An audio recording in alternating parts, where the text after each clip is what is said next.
Presiden Rusia Vladimir Putin membongkar alasan yang menyebabkan negaranya menyerang Ukraina.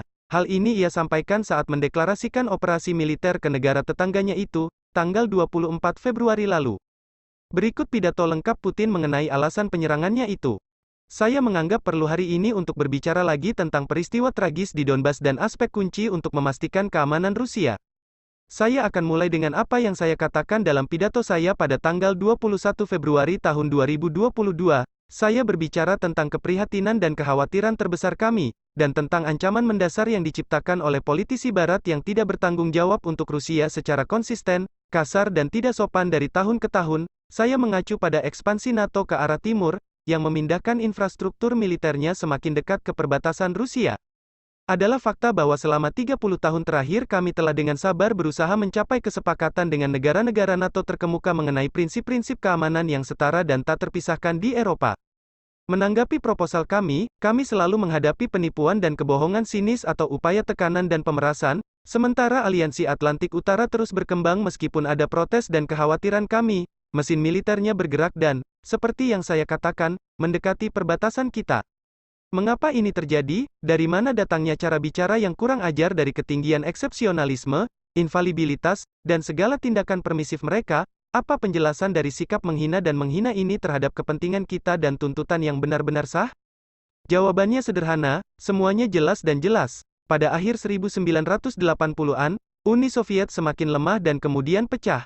Pengalaman itu harus menjadi pelajaran yang baik bagi kita, karena telah menunjukkan kepada kita bahwa kelumpuhan kekuatan dan kemauan adalah langkah pertama menuju degradasi dan pengacuhan total. Kami kehilangan kepercayaan diri hanya untuk satu saat, tetapi itu cukup untuk mengganggu keseimbangan kekuatan di dunia.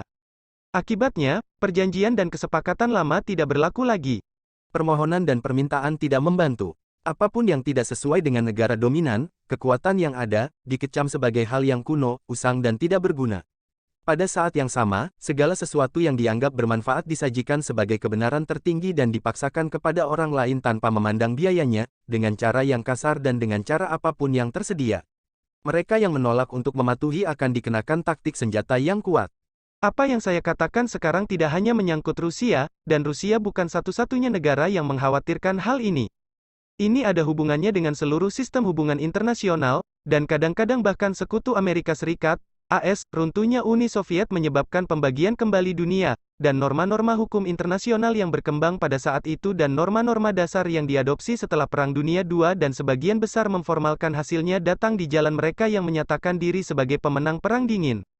Tentu saja, praktik, hubungan internasional, dan aturan yang mengaturnya harus memperhitungkan perubahan yang terjadi di dunia dan keseimbangan kekuatan global. Namun, hal ini seharusnya dilakukan secara profesional, lancar, sabar, dan dengan memperhatikan dan menghormati kepentingan semua negara dan tanggung jawab sendiri. Sebaliknya, kita melihat keadaan euforia yang diciptakan oleh perasaan superioritas mutlak, semacam absolutisme modern, ditambah dengan standar budaya yang rendah dan arogansi dari mereka yang merumuskan dan mendorong melalui keputusan yang hanya cocok untuk diri mereka sendiri, situasi berubah menjadi berbeda. Ada banyak contoh tentang ini. Pertama, operasi militer berdarah dilancarkan terhadap Beograd, di mana tanpa sanksi Dewan Keamanan PBB namun pesawat tempur dan rudal tetap digunakan di jantung Eropa. Pemboman kota-kota damai dan infrastruktur vital berlangsung selama beberapa minggu. Saya harus mengingat fakta-fakta ini, karena beberapa rekan Barat lebih suka melupakannya, dan ketika kami menyebutkan peristiwa itu, mereka lebih suka menghindari berbicara tentang hukum internasional, daripada menekankan keadaan yang mereka anggap perlu.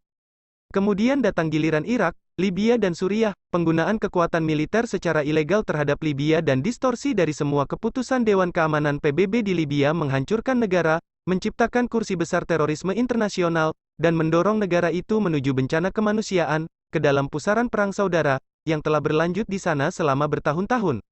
Tragedi yang terjadi pada ratusan ribu bahkan jutaan orang tidak hanya di Libya tetapi di seluruh wilayah, telah menyebabkan eksodus besar-besaran dari Timur Tengah dan Afrika Utara ke Eropa.